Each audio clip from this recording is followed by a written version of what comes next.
Hello everyone, and welcome back to the Undertale Deltarune newsletter. Now, people are a little worried because this newsletter seemed to be running a bit late considering we got it in February last year, but it is finally here in May. The Undertale Deltarune Spring 2024 mini. It's a mini newsletter, so we're going to get through this fast. So, of course, we got the little notification from Toby, working on a mini newsletter to send out soon, with some cool art by Temmie Chang of Papyrus and Sands. And I was slightly horrified to see this because I'm recording this on the 16th. You can see this post was made on the 15th. I leave for a month-long trip tomorrow. Like, I hop on the plane tomorrow. So I'm recording this at 10 p.m. at night and hoping to get this done soon. Thankfully, I'm both cursing Toby and thanking Toby that it came out today. So we're gonna get this done quick. But yeah, he just released this post a few hours ago. The spring mini newsletter is now being sent out. Should be totally distributed in a few hours with a cool gif of Papyrus watering flowers. Notably, the flowers in Asgore's shop. So the theories are that, obviously, that chapters 3 and 4 are coming together, and the theories are that they're going to come out in September. I think 4 is going to be focused on Asgore's flower shop, because you're going to see there's a lot of stuff featuring the flowers in Asgore, and the use of Flowery, like, actually among the flowers in Asgore's shop is like the first time Toby's acknowledged it, that he's even had these flowers in the game. So I'm interested to see if that has some connotations, but also seeing Flowery get mad at being watered is very funny. But to summarize some stuff from the newsletter here, Chapter 4 is making really good progress, hooray! Between the new producer and multiple new teams, overall development is powering up. Release of Chapter 3 and 4 is still far. We don't want anyone to burn out waiting, but we aren't burnt out making it. So, far. It says still far. September is like 3 months. So it's like, maybe not, who knows?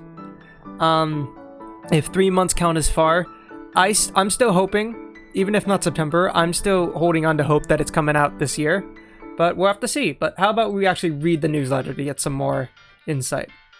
And again, we have the row of flowers with Flowery in here, which is a little disturbing. You know, I'm like, Toby, what do you have planned here? I don't like seeing Flowery here again when you're talking about Deltarune. But yeah, it says, hello, esteemed gentlemen and gentlemen. Women don't exist. Sorry, guys. Have the ideas of May brought you good tidings? I don't actually know if they do that. I don't think they do that. Have the Ides of... Oh, not the ideas. The Ides of May brought you good tidings. Yeah, I couldn't answer that question. I'm not even sure what the Ides of May are. I don't think they do that. Anyway, we have a mini newsletter for you this month. And then a cool gif of Asgore and Undyne both doing some trimming of the hedges. Except Asgore's making Torio and Undyne's making Alphys. Oh boy. I get it's sort of a half and half. It's kind of looking like an amalgam, not gonna lie, guys. I hope you know what you're doing. But yeah, Deltarune development update. I have great news and the other news. Then we have the gif of Papyrus watering the flowers and the Flowery. For the great news, thanks to increased management power provided by the new producer, we've been able to hire a few more people onto the team. Woo! Expanding. Everyone's only been working on the team for a little over a month and a half, but it's making real difference already. The producer's MO is, for the fans' sake, let's finish this before we become old and wrinkled. I agree! Instantly stops being wrinkled. No, Toby, you must iron out all the wrinkles. You must persevere. The other news, Chapter 4 development is going better than ever. We are on track to meet our internal deadline. The new hires are already making a great difference to improve the atmosphere and feel of the chapter. I feel really good about this, champ. But thanks, Toby? Question. I feel weird being okay? Dad? Here's the current progress. Cutscenes. Only a few ones left, some tough ones. Other than that, need polish. Ooh, I am excited to see the cutscenes, because we had some cool ones in Chapter 2, like especially with Giga Queen. So if these are tough cutscenes, this means we're going to have some cool stuff. Battles, all the attacks are technically done, but still trying to improve the flow of the bosses. Alright, cool. So the ideas are in place. Like really, Overworld still need to create around 10 maps. So 10 map, I assume that means rooms, and polish some others. Gimmicks, a kind of complicated gimmick nearly has all of its iterations made. Then there's whatever needs to go in those 10 maps, and one more thing. A gimmick is something like the teacup ride from Chapter 2. I love how he has to explain that just so people aren't, like, theorizing super much, like, does he mean, like, a soul mode? But, okay, interesting. So, yeah, I mean, pretty much everything is in place, right? I'm assuming chapter 3 is done. Like, this is probably just referring to chapter 4. So, like, he said it's a long way away, but honestly, this doesn't seem like it's going to take that long. Obviously, there's polish and producing and getting ready to actually release it, but I still think September's possible. I don't know. I'm holding out. I'm holding on. After all that's done, everything needs to be flattened out with a steamroller of improvement in pacing. Yeah, this takes an unknown amount of time. It's my hope that the next time I update you, a first pass of the entire Chapter 4 will already be at least halfway crushed by a steamroller, and at least some of the team will be moved over to Chapter 5. Nice. And yeah, I mean, Chapter 5 isn't coming with the next release, so if they already have people moving over to Chapter 5 soon, I'm holding out hope. The other news is, despite the game making great progress, we can't discuss the release date yet. Okay, yeah, that makes sense. Even if Chapter 4 is completed smoothly, there may be surprise factors, so we're not at the point where we can make a solid promise. Hey, you know what they say at Nintendo? I can't remember who exactly said it, but a rushed game is forever bad. A delayed game is... Yeah, I butchered that quote, but delaying a game and making it good is better than having a rushed game, and then it's bad forever. Yeah, that being said, we will let you guys know as soon as we can. I can't wait for you guys to see more of the moments and characters I've had in my head for the past 8 years. God, Toby, you're insane. In other words, the release is still quite far, but it's also a very real thing that is weighing on us more and more with each passing month. Ooh, I'm excited. But also, I've been eyeing this thing down here. Chris and Susie watering Rouse, and then a flower grows from his hat. Okay. Yeah. I'm not gonna question that logic. kind of looks like Cindy Lou Who there, I'll say. But also, like, it's Chapter 4's gotta be an Asquith shop, right? It's gotta be. There's no way it isn't. He's teasing the flower stuff so much. And then interview, the Papyrus QnA round 2. Again, we got that cool art of Papyrus and Sans. Surprise, it's time for another round of Q&A with Papyrus. He was originally asked over 80,000 questions, oh my god.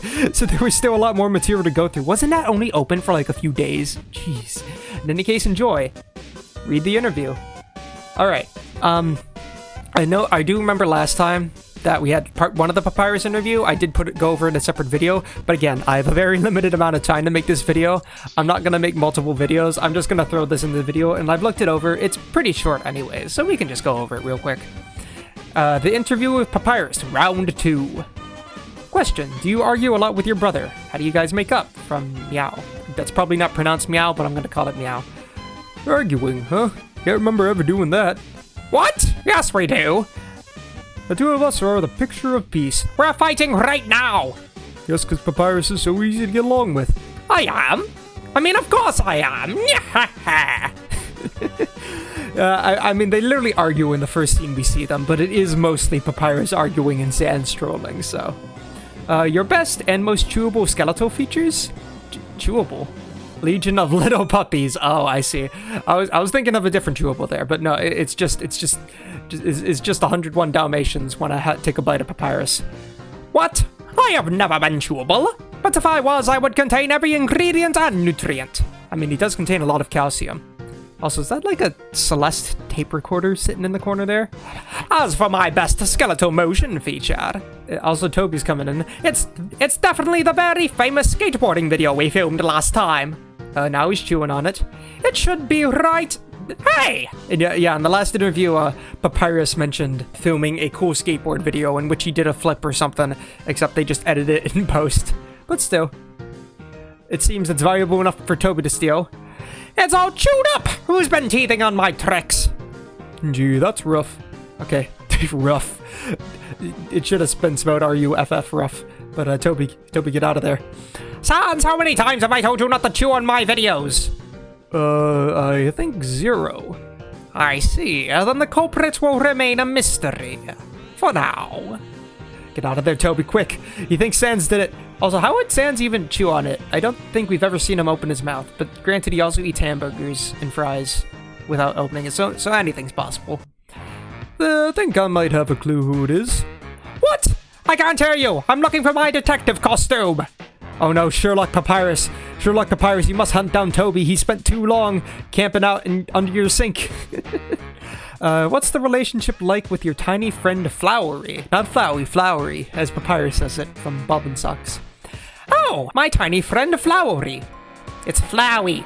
No R. Oh, we actually get Flowey dialogue. Okay, again, even if like Flowey technically has nothing to do with Chapter 4, it's like Floweries. It's Chapter 4 has got to be in not Papyrus, Asgore's flower shop, Flower King. It's Flowey. No R. Yes, my tiny and small friend Flowey. Wait, not Flowey. My small friend Flowey. Not Flowey, Flowey. Whatever you say, papayas. Who's that? Based on the name, it sounds like we would get along. Alas, poor papayas. Still can't get names right. What is the coolest thing in your wardrobe? It's probably Jillian. Whatever. Let me walk in and check. I got it! It's me! Oh no, it's a skeleton in his closet. But what's the coolest thing outside your wardrobe? Ha! One stepping out and it's me again! But what about inside and outside your wardrobe? One foot in both, it's also me! What about inside and outside your wardrobe and also on top of your desk? Foot in wardrobe, foot on desk, me! And the ceiling? Hand on desk, foot on ceiling, foot in wardrobe, me! And in your bed? Move the bed on top of the desk, hand in bed, foot on ceiling, foot in wardrobe, me! And standing just out of reach on your rug? Sans! Me? I gotta respect Papyrus's commitment there, but Sans is always one step or 1 foot in the wardrobe ahead. How do you feel about your brother being included in a certain monumental fighting game when you're the one who's obviously put far more legwork in the training from Videogurt, but with a 0? Oh boy. Wait, are we gonna finally get some official confirmation on what Sans and Smash actually entails? Because I think my favorite headcanon was Sans just missing the letter in his mailbox, so instead of me came in his place and he was too lazy to go. But let's see. What is the consensus, Toby? What? This must be a fake and also joke message. Everyone knows my brother is too lazy to ever fight anybody. If he was, for example, put in a fighting tournament. Also, I like how he mentions too lazy to ever fight anybody, except in a specific genocide route. He wouldn't even throw a punch. Instead, he'd probably trick someone into wearing a costume that looks like him. And while they went out there doing all the work, sweating and suffering from their grave combat, he would be lounging backstage, chatting it up, eating conspicuously two-dimensional food, and cracking jokes about the battle, like, "Oh, I sure am bad at this, huh?" That's the first time I've ever done an impression of Sans as Papyrus. I just kind of winged it. I hope that made sense. As a reward, his impersonator only gets a handshake. However, this is merely a theory of games. You could say that's just a games. A theory of games. Since after all, my brother would never be included in a... Hey, Papyrus, have you seen an invitation around here? Duh! I see. So I think it is left a little inconspicuous at the end because Sans is searching for the invitation, but I think Toby's going on with the it's a me dressing up as Sans, but apparently Sans is still benefiting from the rights or something, and he's hanging out backstage. So I don't know. Get boundary breaking on this. We got to find Sans backstage. Can you shoot lightning bolts, Papaya? Lightning bolts, I don't think shoot from his fingertips, Yazlawo, but let's see. Sorry, I think this message is intended for Flowery's friend. He sounds very cool, though. He can fire lightning. Oh, Papaya, right? Because wait. Did Toby say that just to say that with the Flowey joke just to set this up? Because someone misspelled Papyrus's name. That's amazing. That's so good. He sounds very cool, though. He can fire lightning. Oh. Wait, wait a second, because Azrael, god of hyperdeath Azrael, can fire lightning. So I think Flowey would kind of be flattered by that, but unfortunately I don't think the friend exists, Papyrus. What should I name my new cat? Panini. Oh, Papyrus's cat names, oh see. So we know plenty about Papyrus's opinions on dogs, but what about cats? A cat? You should call it Papyrus. But you should think of a custom secret name also. In case the both of us are in the same room, you can call me the secret name and no one will suspect. Wait, you can call me the secret name and no one will suspect. But it's the cat's name, so it'd be calling Papyrus it, but to secretly refer to the cat as like a code word thing? That's kind of weird, but it also kind of like makes sense. Because I guess the cat wouldn't care about the secret name. I guess you could call Papyrus or the cat the name. That's also kind of funny though, because I had this little stuffed animal when I was really young. It was a little stuffed animal penguin, and I used to call it Pingu. And my parents had me use Pingu as a code word for if I ever was with an adult that I thought was untrustworthy, I'd ask them if they know the secret code word, and the secret code word was Pingu. Little advertisement lore. But anyway, speaking of cats, Mew Mew, and someone mentioned this. I think this is the first time we've had an official Mew Mew talk sprite, because she doesn't ever have a talk sprite in the Switch or Xbox version where she appears. You should totally name it Mew Mew Mew. Silence, Papyrus! Papyrus, have you named your cat Papyrus? And by your cat, I mean Mew Mew. Is Mew Mew your cat because she lives under the sink and you've just claimed ownership? Oh dear. I guess we have a secret name for Mew Mew now. It's Papyrus. What's a circus? From Clown. You are a clown! The place you work is the circus! This just instantly makes me think of that Ace Attorney meme, but painted over with Papyrus. You are not a clown, you are the entire circus. The place you work is the circus, and you sleep on a big bouncy ball at the back of the tent. Also, you have been caged for being too annoying. Papyrus, have you caged the clown? I get it. Are you gonna read the question or not? I'm getting to that! Papyrus, have you caged clowns for being annoying? Oh dear. You win $1 million, but you have to write in cursive for the rest of your life. Would you take that money? I mean, from Trevor. I mean, I know how to write in cursive. I'd take that, definitely. I don't even have to write that much. Like, most people type nowadays. I'd be fine with that. It's tempting. But think about it. Everything you ever wrote would have to be in some annoying, difficult-to-read font. If I did that long enough, everyone might even start calling me cursive. Oh dear, this is new levels of meta. Papyrus, your name. To be fair, Papyrus's font in Undertale, while a little bit scuffed, looks pretty fine, and Comic Sans wait, what? Comic Sans looks fine, but wait, let me finish reading this. Think about that. Being named after a writing style. It's ridiculous. I much prefer just... Sans, where did you get that expensive hat? Oh, I don't know. Also, that hat just immediately makes me think of Larry from Team Switch Underswap. But oh no, Sans took the $1 million. He's speaking in cursive now. We got a cursive asterisk too. Toby, did you make this custom font? Like who actually made the cursive font for this? That's amazing. Oh, Toby's got so many good meta jokes up his sleeve. The papaya one, and Mew Mew, and the names. But yeah. I think that was probably about the same length as the previous Papyrus interview, maybe a bit shorter. But unfortunately, we don't have too much time to dwell on it. Talk about it down in the comments or something. I must move on. I'm running out of time. I gotta go. To sleep, I mean. I leave tomorrow, but still. Papyrus is now feeding the flowers with either dirt or pie or something. What is that? Seriously, what is that? Is it just like a food box? Kibble or something? But none of the flowers are taking it, Papyrus, because that's not how feeding plants works. You gotta drop it on the soil if you're giving them nutrients, if that's something they can eat. But also, Flowery seems perfectly fine. Is Flowery just hiding out? Is he just perfectly fine being taken care of by Papyrus? Enjoy your dirt, Flowery. And now, Fallen Wing, a new song by Toby Fox and Camellia, and Amani Kanata. I like how there's an ampersand with Toby Fox and Camellia, and then there's just a plus for Amane, probably Amane because it's Japanese. Kanata just added on at the end. Have you heard of virtual YouTubers? I can just feel the shame behind that. If you guys don't know, Toby Fox is a bit of a VTuber fan. He's like, he actively gave permission to some VTubers to like stream Deltarune and help them out with material. I think he was even like commented in one of their chats. Like, who is it? Fauna or something? I don't know. But he also makes a bunch of songs for VTuber. Like, he helped make Treasure Box. He and Camellia have been working together for a while. But yeah, recently I had the opportunity to create a song for Mane Kanata of Hololive. Yeah, he's been working with Hololive for a bit.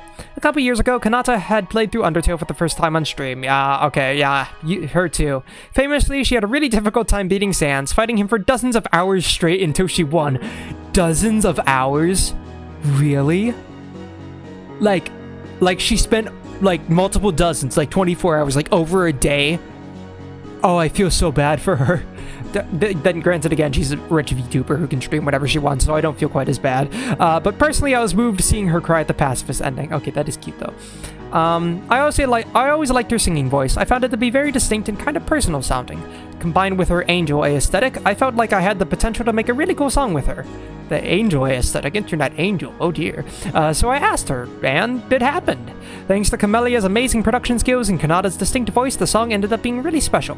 Actually, I liked it so much even from the instrumental demo stage, I felt like if this idea gets rejected, maybe I can use it in Deltarune. Ooh, it had that good of a melody to it, huh? Now let me explain a little bit. Although most of the time she's a goofy streamer, Kanata has a dream, to be taken seriously as an artist and a musician. Oh, Toby, you know how many people Twitter is flamed for trying to take VTubers seriously besides streamers? I am a Calliope Mori stan, and she's a great music artist. I'm saying this right here. You can quote me on this. She is such a good artist, and she has like 70 songs. She's the only VTuber in her generation of Hololive to make nearly that many songs. She is a great artist. Anyways, back to Kanata, but like, yeah. Anyway. But there is an issue. She was losing hearing in one of her ears. Oh, uh-oh. Beethoven? For someone whose dream is to be a singer, there's nothing more terrifying than losing this sense. She felt like she might even give up singing forever. Actually, this resonated with me, because I've had issues as well. Issues with one of my wrists. It stops you from drawing, from making music, from writing, from programming, basically from making a game. There's times where it feels like your hopes and dreams are simply slipping away from you, that the things you wanted to achieve are floating away from you in the sky while you lie there, fallen in the crater, your wing torn off. One-winged angel? Never to grow back. Or, I guess, probably a metaphor for the wrist. Bitterness grows, and you feel like you may never leave the ground again. But that's not true. You can still fly. That's what this song is about. Just before the intense part of the song, there's whispering. These are like the magic words that let you do anything, and as long as you say them, you cannot lose. Even if you lose a piece of yourself, even if it feels like you can't get up anymore, you can. You can fly with one wing. You can fly without any wings. So keep singing. Keep singing. I skimmed the newsletters, just go over what links I need to look at and stuff, but I was not expecting such a heartfelt message from this, wow. And the fact that, Toby can, understand her, because they both have disabilities that have been growing with them. I mean, I kind of understand, because my dad is carpal tunnel. He's also been losing his hearing a little, but yeah, I'd be terrified to lose my hearing. Yeah, wow, that really touched me. Unfortunately, I can't go listen to the song now because I thought this was a link to the YouTube video, but it's just an image of the thumbnail, so I'm not sure if that was set up correctly, but I'll probably link it down below. Does he give the song name here? Maybe it's just maybe it's just Unknown Diva. I think that's the song. I think that's what it says on the cover. So, probably search for Unknown Diva, but again, I'm gonna leave it in the description. But yeah, Camellia's arrangement was super cool, so listen to it by itself for a second. So yeah, this is a short arrangement that Camellia made. I'm not sure if this is just like a section of Toby's melody that Camellia arranged before the full song was made, but I'm gonna probably have that playing in the background while I'm talking here. So yeah, I'll just leave that there to play. I will say though, it goes very hard. I mean, it's expected for Camellia and Toby though. I don't think I've heard Camellia use guitars that grungy in a while. And of course the melody is beautiful because it's Toby Fox. But yeah, if this section playing right now interests you at all, go check out the song, really. And it's something, I guess, very special to Kanata and Toby. And then right before the conclusion, we have a cute image of, Mew Mew and Metaton EX somehow coming from behind this cherry blossom tree and either taking photos of Napstablook to act as like their paparazzi, or taking photos of me. Are you saying you caught me staring at Napstablook sleeping? Sorry, I'll move on now. Sorry. Conclusion. Oh, and we have a cool GIF Oh no, Asgore and Undyne are fighting over the who gets to make what. And somehow Sans has come out on top. To be fair, Sans' teleportation, I think he probably just stopped time and made it like that. That's a cool, like, these are such good animations. Like, and these are all made by Temmie, right? So she's just making all these sprites. She's such a good artist. Like, the particles here, seeing them jump in, and then seeing them, the bush, and seeing them come out. It's so much effort just for a little GIF in the newsletter. It's so cool. But like I said before, despite how much progress we are making, the release of the game is still far. I don't want anyone to burn out waiting for this. But we haven't burned out making it yet. Actually, the opposite. We're on fire. A lot. Ouch! Oh no. And one last image to end it off. Not a GIF, just an image. The flowers. Papyrus has moved on to the next flower, which is not a flower. Might be a flower? I'm not sure. Mew Mew, or do you consider yourself a flower? But she seems to just want food. Does she even need food? She's a robot. I guess ghosts probably still need magic to sustain themselves. Magic food. This is Papyrus, like, I can't tell if this sprite is, like, just has Papyrus cut off at the bottom of the screen, like the top of his boots are cut off, or if it's just really scuffed, showing him bending over. But yeah.